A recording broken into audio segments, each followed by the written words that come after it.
Nothing is new in smartwatch. The CMF Watch 3 Pro looks pretty cool, but then you see the price. How can they justify charging $100 for an upgraded version of a $60 watch? That's what you think until you realize how genius this watch actually is. Because they added a ton of features that you normally need a $200 plus smartwatch just to get. And that makes this watch have an amazing value proposition. So let me tell you about it. Let's just start with the first thing you notice with this watch, the design. Right off the bat, I have a major gripe with this. The orange color looks way too similar to the Apple Watch Ultra. You see, nothing has opted for a band that looks way too similar to the ocean band that Apple has made the signature for the Apple Watch Ultra. And this makes it look very similar. But apart from that, this design looks very good for $100 in my opinion. And it's a little bigger than the previous model, which might be a pro or a con depending on your wrist size. Now for the fun part, the software. Nothing has introduced 4 new software features that are resemblant of a $200 plus smartwatch. The first one is Essential News. This is kind of like that widget that Nothing has on Nothing phones, which basically generates an AI summary of the news in a category that you choose. And this uses the speaker to play this to you, and I'll get to later why that's a bit stupid. Okay, now for the coolest feature on this watch in my opinion, ChatGPT support. You can speak to ChatGPT directly from your wrist. And this is a pretty new feature that has just recently been introduced on Wear OS watches like this one. And it's super excited to see it come to such a cheap watch, and I'm pretty sure it's the only watch in this price range that has support for ChatGPT. This could be super useful for getting answers to questions that Google Assistant just can't answer. Okay, last AI feature, kinda. The CMF Watch 3 Pro now supports a recorder app, which allows you to record conversations and even view transcripts of them and view them on the Nothing X app in your phone. Speaking of which, the Nothing X app now supports watches, which is super exciting. And I thought it was stupid of them to create a separate app for watches and not have it integrated in one app. But now it is, thankfully. And on the Nothing X app, you can even view custom workout summaries of all your workouts, and it now supports Google Health Connect, so you can connect it to all your favorite health apps. The last cool software feature is gesture shortcuts. And yes, this is what you think it is. It's Nothing's version of Apple's universal gestures, which allows you to use hand movements to do actions on your watch. And this has only been available on Apple Watches and Galaxy Watches, I'm pretty sure, which are pretty expensive. So it's super cool to see it come to such a cheap watch. They've now also introduced the ability to answer messages from any app that supports it. This means things like Messages, Discord and WhatsApp and many others, all that are supported with the standard system on Android, which also works the same way as on other Wear OS watches. Of course, the Watch 3 Pro can do things like Bluetooth calling, calculator and calendar, just like the Watch Pro 2. And these are super nice features, but still standard at this price point. And on top of that, you also get the Nothing aesthetic with their custom UI and always on display, which I'm a very big fan of. In terms of fitness, the CMF Watch Pro 2 already had standard fitness features like steps, calories, active time and blocked oxygen, etc.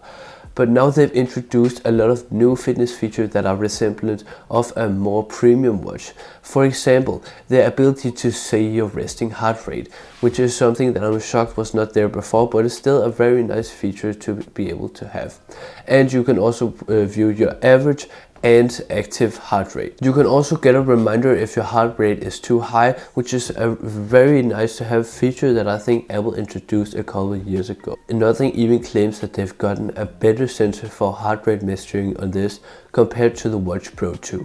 If you forget to stand up or drink water, this watch can also remind you of that. But I don't know how they're going to track when you drink water. Maybe you just have to input a specific amount of water that you need to drink per day, and it will ping you at specific times. This watch will also be a great budget watch for runners, as it features an AI running coach which will generate your 8 to 16 week plan depending on your goals. Samsung recently introduced a similar feature on their watches, and I really hope it's better than that, because I've heard it's really bad on the Samsung watches. Another reason why it's really great for runners is that you can see the recovery time for your runs and other workouts, which is a super useful feature to have on your watch. But actually Samsung hasn't even implemented this yet, which I'm quite shocked by. There's also a pretty simple yet genius feature here, sleep goals. I mean, why isn't this more common?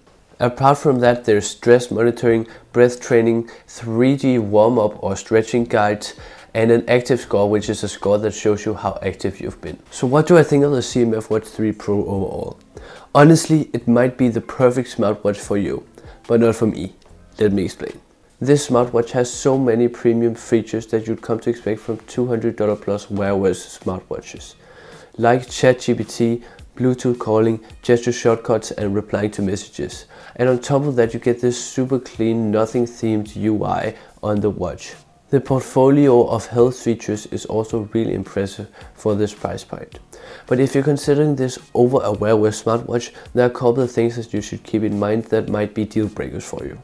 Number 1. The ChatGPT feature isn't as good as you think. It relies on your phone to connect to ChatGPT, and if you don't have your phone on you, it can't use it. It can't even connect to a Wi-Fi network because it doesn't even have that.